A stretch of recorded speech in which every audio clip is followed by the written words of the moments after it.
കാവിക്കൊടിയേന്തിയ ഭാരതാംബ ചിത്രത്തെ ചൊല്ലിയുള്ള പോരിൽ ഗവർണർക്കെതിരെ നിലപാട് കടുപ്പിക്കാൻ സർക്കാരും CPI-യും നിയമ സെക്രട്ടറിയുടെ തീരുമാനം അറിയിച്ചാൽ സർക്കാർ നിലപാട് സ്വീകരിക്കും. രാജ്ഭവൻ RSS ശാഖയല്ലെന്ന് വിമർശിച്ച് CPI-എം മുഖപത്രം ഇന്ന് രംഗത്തെത്തി. ഗവർണർമാർ RSS കാര്യവാഹകന്മാരായി പ്രവർത്തിക്കരുത് എന്നാണ് പാർട്ടി ജനറൽ സെക്രട്ടറി MA ബേബിയുടെ പ്രതികരണം. ഔദ്യോഗിക പരിപാടികളിൽ കാവിക്കൊടിയേന്തിയ ഭാരതാംബയെ ഒഴിവാക്കുമെന്ന് രാജ്ഭവൻ അറിയിച്ചുവെന്ന് മുഖ്യമന്ത്രി വാർത്താ സമ്മേളനത്തിൽ പറഞ്ഞതിന് തൊട്ടടുത്ത ദിവസമാണ് പുതിയ വിവാദം ഉണ്ടായത്. രാജ്ഭവനിൽ നടത്തിയ സ്കൗട്ട് ആൻഡ് ഗൈഡ്സ് സർട്ടിഫിക്കറ്റ് വിതരണ ചടങ്ങിൽ കാവിക്കൊടിയേന്തിയ ഭാരതാംബയ്ക്ക് മുൻപിൽ പുഷ്പാർച്ചന നടത്തി ഗവർണർ പ്രകോപിപ്പിച്ചുവെന്നാണ് സർക്കാരിന്റെ വാദം. ഇതോടെ പുതിയ പോർമുഖം തുറന്നു.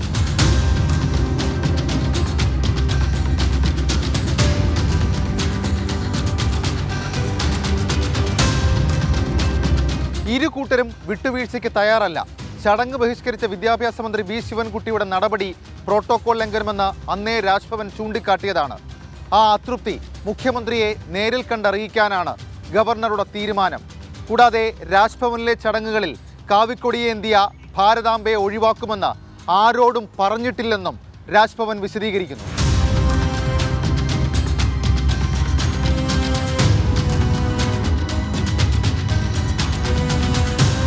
ഗവർണറോട് വിട്ടുവീഴ്ച വേണ്ടെന്നാണ് CPI-എമ്മിന്റെ തീരുമാനം.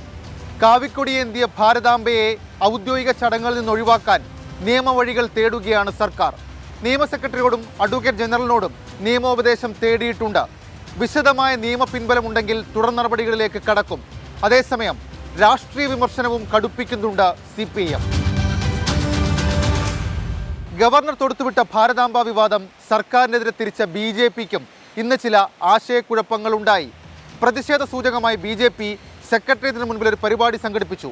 എന്നാൽ ആ പരിപാടിയുടെ പോസ്റ്ററായി ഫേസ്ബുക്കിൽ പ്രത്യക്ഷപ്പെട്ട പോസ്റ്ററിൽ ആദ്യം കണ്ടത് ത്രിവർണ്ണ പതാകയേന്തിയ ഭാരതാംബ. അത് പിന്നീട് വലിയ വാർത്തയായി, ചർച്ചയായി. അതിനുശേഷം ആ പരിപാടി സംഘടിപ്പിച്ചപ്പോൾ ആ പരിപാടിയുടെ പോസ്റ്ററിൽ വീണ്ടും കാവിക്കൊടിയേന്തിയ ഭാരതാംബ.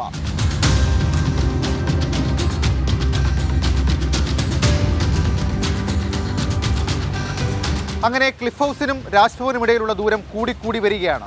ഒരുപക്ഷെ ആരിഫ് മുഹമ്മദ് ഖാന്റെ കാലത്തുണ്ടായിരുന്ന അതേ ദൂരം ആർലേക്കറിന്റെ കാലത്തുണ്ടാകുമോ എന്നുള്ളതാണ് രാഷ്ട്രീയ ചോദ്യം. അനുനയ നീക്കം എങ്ങനെ ഉണ്ടാകുമെന്നുള്ളതാണ് ആകാംക്ഷ. ക്യാമറമാൻ ജിനോസ് രാജിനൊപ്പം ഷഫീദ് റാവുത്തർ, 24 തിരുവനന്തപുരം.